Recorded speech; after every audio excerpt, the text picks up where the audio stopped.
यह कहानी लगभग 2018 की बताई जाती है। लखनऊ में एक पुरानी कॉलोनी थी। वह कॉलोनी आमतौर पर बहुत शांत मानी जाती थी।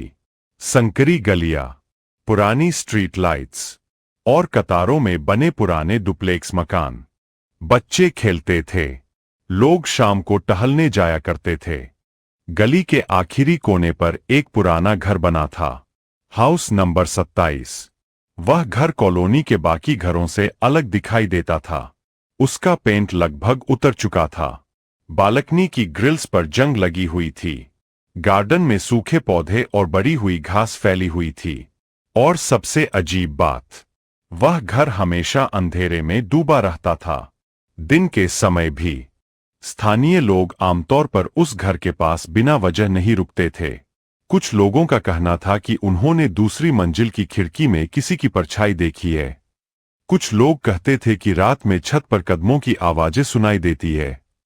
लेकिन किसी ने भी खुलकर उस घर के बारे में ज्यादा बात नहीं की। एक दिन अचानक कॉलोनी में खबर फैल गई कि हाउस नंबर 27 आखिरकार बिक चुका है।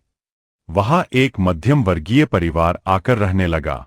राजेश, उसकी पत्नी मीरा और उनकी 10 साल की बेटी अन्या। राजेश बैंक में काम करता था, मीरा गृहिणी थी और अन्या बहुत खुशमिजाज और बातूनी लड़की थी। जिस दिन वे लोग शिफ्ट हुए, कॉलोनी के कई लोग उन्हें देखने आए। सब सामान्य व्यवहार कर रहे थे, लेकिन कुछ पड़ोसी बार बार एक ही बात कह रहे थे, अगर कोई परेशानी हो तो बता देना। उनकी आवाज में एक अजीब सी गंभीरता थी, जैसे वे कुछ चेतावनी देना चाहते हों, लेकिन खुलकर कह नहीं पा रहे हों। राजेश ने स्वाभाविक रूप से उस बात को नजरअंदाज कर दिया। उसे लगा कि घर पुराना है, इसलिए लोग ऐसी अजीब कहानियां बना लेते हैं। शिफ्ट होने का पहला दिन बेहद थका देने वाला था। डिब्बे, फर्नीचर, सफाई। रात तक पूरा परिवार पूरी तरह थक चुका था।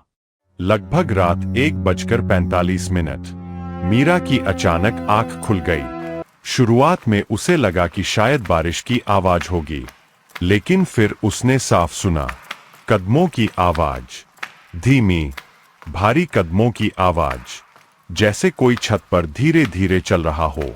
मीरा ने तुरंत राजेश को जगा दिया। राजेश उन्नीदी हालत में छत देखने गया। छत पूरी तरह खाली थी, लेकिन वहां एक अजीब चीज थी। फर्श पर गीले पैरों के निशान दिखाई दे रहे थे, नंगे पैरों के निशान, बिल्कुल ताजा, जैसे कोई अभी अभी गीले पैरों से चलकर गया हो। जबकि उस रात बारिश हुई ही नहीं थी। राजेश को बेचैनी महसूस होने लगी, लेकिन उसने मीरा को परेशान नहीं किया। शायद पानी जमा होगा, कहकर उसने बात वही खत्म कर दी। दूसरी मंजिल के आखिर में एक छोटा सा कमरा था। पुराना लकड़ी का दरवाजा, जंग लगा हुआ ताला। पिछले मालिक ने खास तौर पर कहा था, इस कमरे को बंद ही रहने देना। राजेश ने वजह भी पूछी थी, लेकिन मालिक ने असहज होकर बात टाल दी। शुरुआत में परिवार ने उस कमरे पर ज्यादा ध्यान नहीं दिया, लेकिन कुछ दिनों बाद अन्या अजीब बातें करने लगी। एक शाम वह अचानक बोली, मम्मा, ऊपर वाली आंटी फिर से गाना गा रही थीं। कौन सी आंटी? लॉक वाले कमरे की आंटी। अन्या, वहां कोई नहीं रहता। पर वो रोज रात को चलती है। कुछ दिनों बाद एक रात तेज तूफान आया। तेज हवाएं चल रही थी, बिजली कड़क रही थी। लगभग रात 2:20 अचानक पूरे घर की लाइट चली गई। चारों तरफ घना अंधेरा छा गया। पूरा परिवार लिविंग रूम में इमरजेंसी मोमबत्तियां जलाकर बैठा था। तभी दूसरी मंजिल से लकड़ी के दरवाजे के चरमराने की तेज आवाज आई, जैसे कोई पुराना दरवाजा धीरे धीरे खुल रहा हो। राजेश उसी जगह जमसा गया, क्योंकि वह आवाज ठीक उसी दिशा से आ रही थी जहां वह बंद कमरा था। राजेश धीरे धीरे सीढ़ियां चढ़ने लगा। हर कदम पर लकड़ी की सीढ़ियां चरमराने लगीं। मीरा नीचे खड़ी घबराई हुई उसका इंतजार कर रही थी। दूसरी मंजिल पर पहुंचते ही राजेश की धड़कनें तेज हो गईं।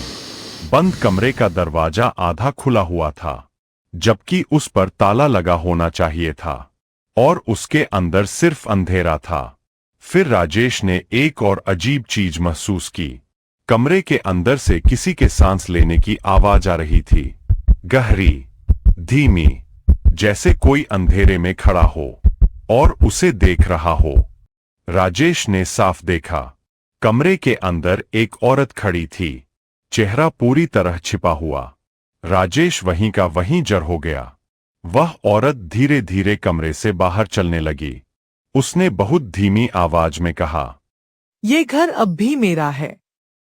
राजेश ने तुरंत मीरा और अन्या का हाथ पकड़ा और तीनों घर से बाहर भागे। तेज बारिश शुरू हो चुकी थी। तीनों बिना पीछे देखे गली के बीच तक पहुंच गए। अगली सुबह राजेश ने तुरंत वह घर छोड़ दिया। कॉलोनी के पुराने निवासियों ने बताया कि कई साल पहले हाउस नंबर 27 में एक महिला की रहस्यमय परिस्थितियों में मृत्यु हो गई थी। उसके बाद कई परिवार वहां रहने आए, लेकिन कोई भी ज्यादा समय तक उस घर में नहीं टिक पाया। लगभग सभी लोगों ने एक जैसी बातें बताईं। छत पर कदमों की आवाजें, गीले पैरों के निशान, बंद कमरे से आती फुसफुसाहटें और दूसरी मंजिल पर दिखाई देने वाली वह औरत।